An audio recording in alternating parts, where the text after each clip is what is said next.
Marsha Blackburn. Good morning, Senator Blackburn.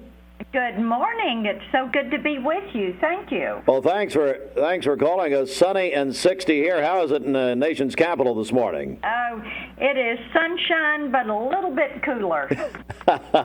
Well, let's just get into it. First of all, Senator, I'd love to get your thoughts and comments about this Supreme Court nomination process.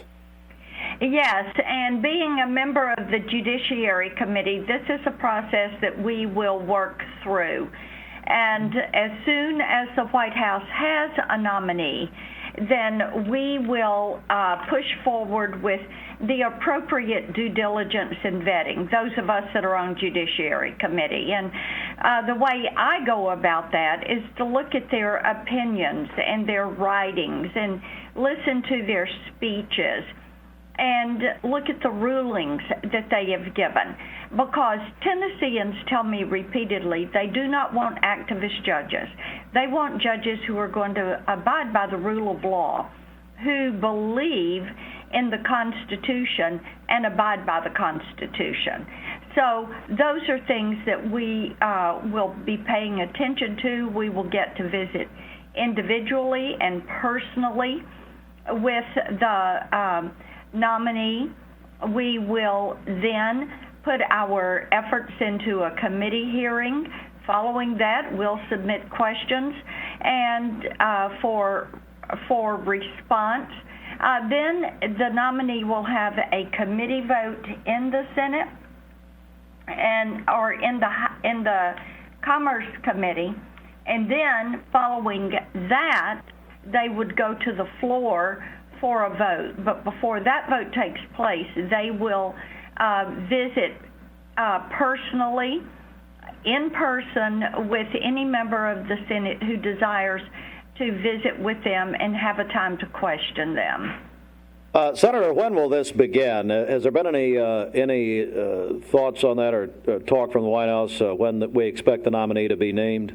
Yeah, they have given the impression that at some point around the end of the month or around the State of the Union address, which is going to take place March 1st, that they will announce a nominee.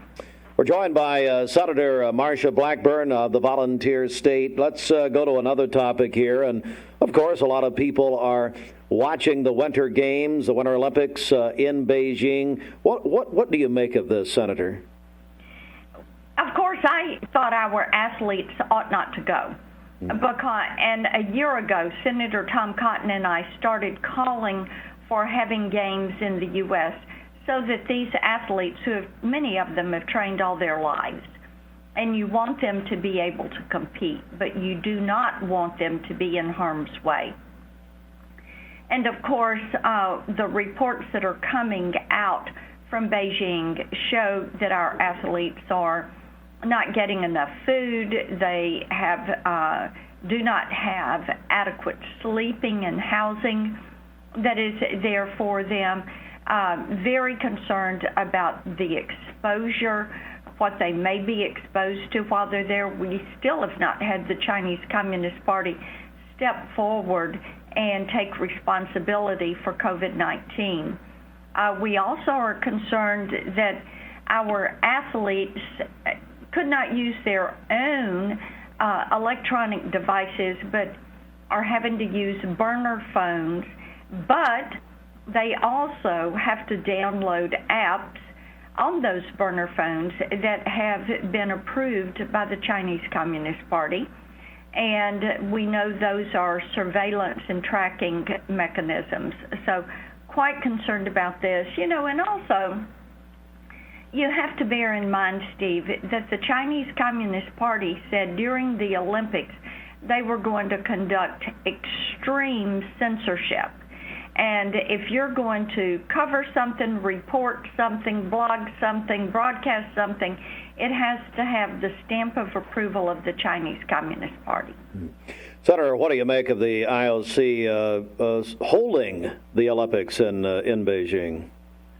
They ought not to be going to these countries that have these human rights violations. I mean, so many people refer to this Olympics as the genocide games.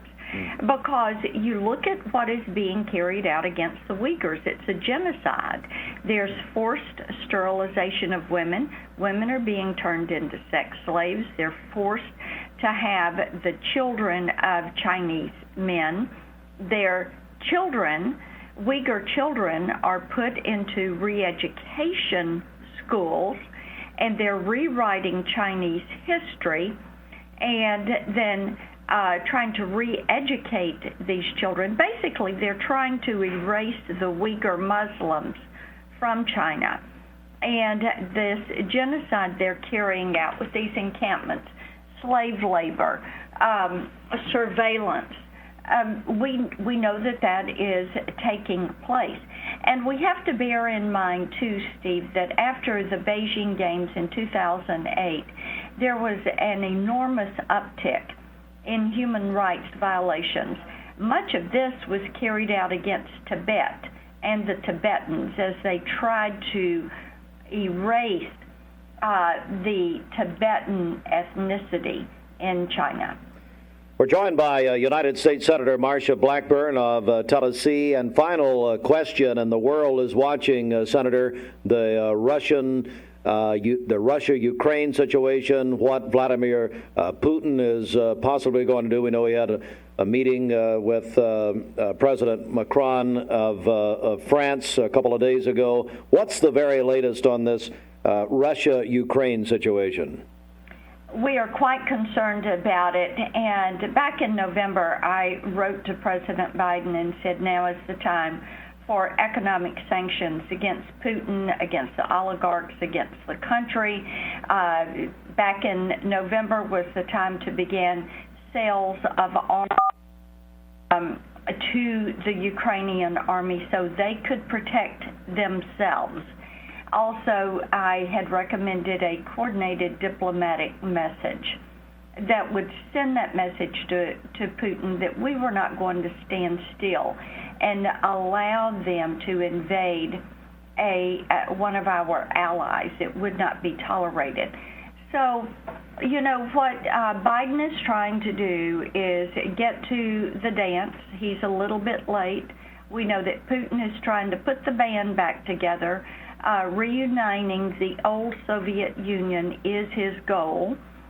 He has said as much. Surrounding Ukraine on three sides, putting Soviet ships in the water off Odessa.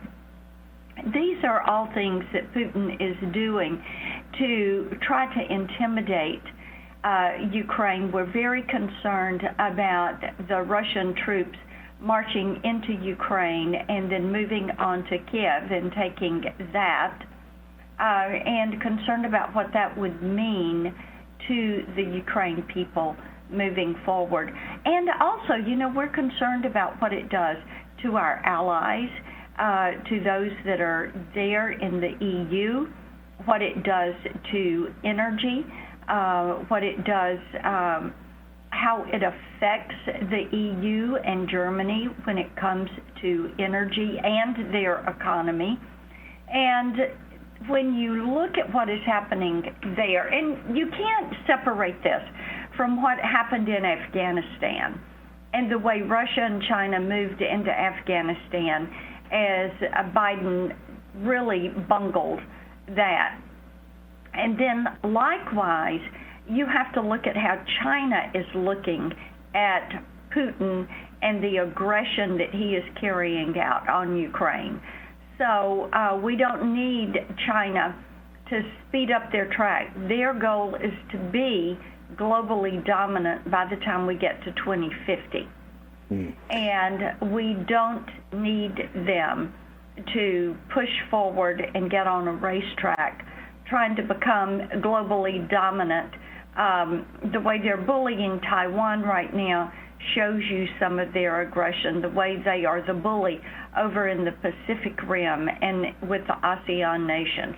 So it's important that we express that we're aware of this and that we push back with a coordinated U.S. strategy. Well, Senator Marsha Blackburn, thank you so much for spending time with us here in East Tennessee this morning, and we certainly appreciate it. You got it. Take care. Bye-bye now. Thank you. Senator Marsha Blackburn, live from the nation's capital.